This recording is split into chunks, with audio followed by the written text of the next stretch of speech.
নমস্কার বন্ধুরা, অসীমা রান্নাঘর থেকে আপনাদের সবাইকে স্বাগত জানাই।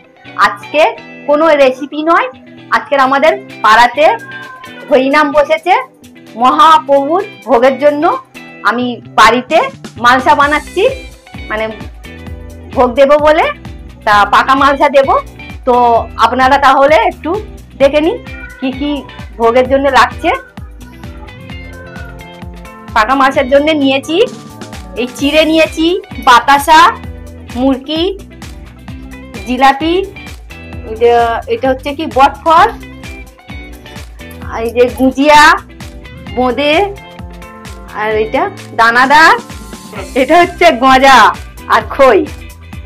আরো উপকরণ আছে, এই যে নিয়েছি কিশমিশ, কাজু নিয়ে দেবো এগুলো। তাহলে দেখতে থাকুন আমি কিভাবে মালসাটা বানাই। তো দেখে নিন। প্রথমে আমি মালসাটা ভালো করে ভেঙে নিয়েছি, মানে বালি ছিল তো খড় দিয়ে ভালো করে ভেঙে নিয়েছি, নিয়ে ধুয়ে রোদ্দুরে শুকনো করতে দিয়েছি।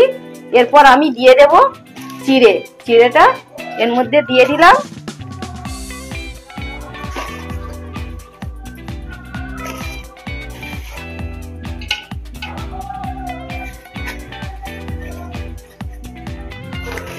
চিড়েটা দিলাম, এবার দিয়ে দেবো খই।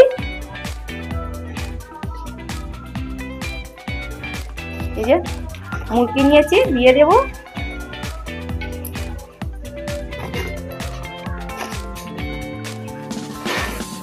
এরপর দেব বাতাসা,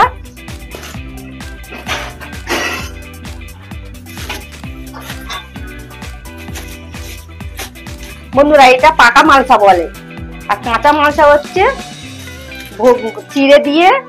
চিড়ে ফল দুধ দিয়ে বানাতে হয়।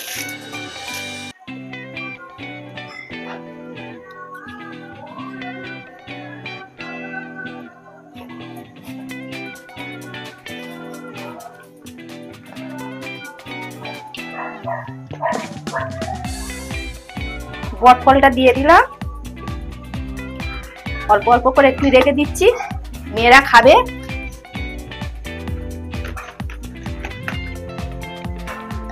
গুজিয়া গুলো দিয়ে দিলাম, আবার 3টে নিয়ে রেখে দিলাম। দানাদার,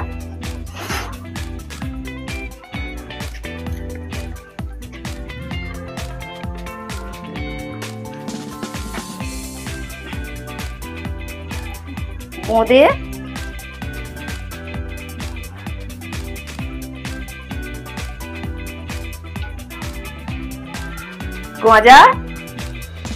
গজাটা উপর থেকে দিয়ে দিচ্ছি।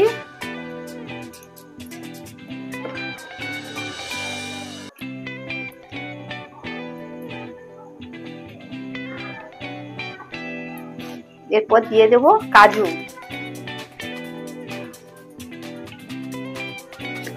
কিশমিশ,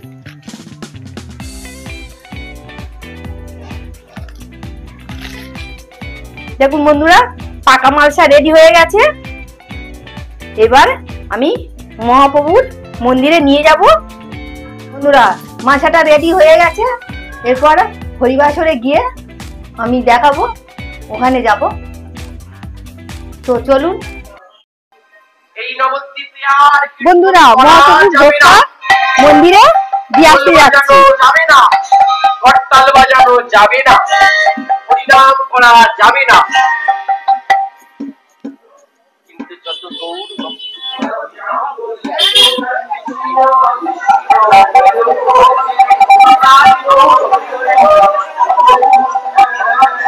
বন্ধুরা দেখুন আমাদের মন্দির, মহাপ্রভুর মন্দিরটা দেখুন, এটা মহাদেবের মন্দির। আর এই যে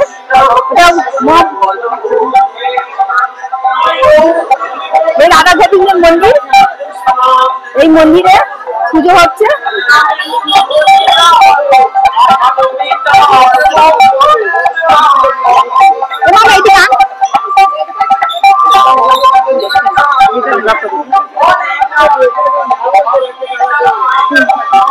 মহাপ্রভুর ভোগ দেখুন কতগুলো এখানে কতগুলো সাজানো আছে, দেখুন।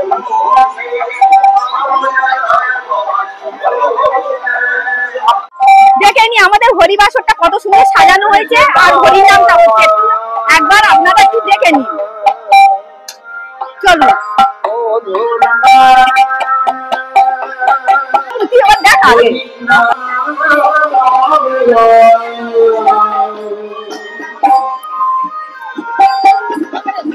সামনে চলো।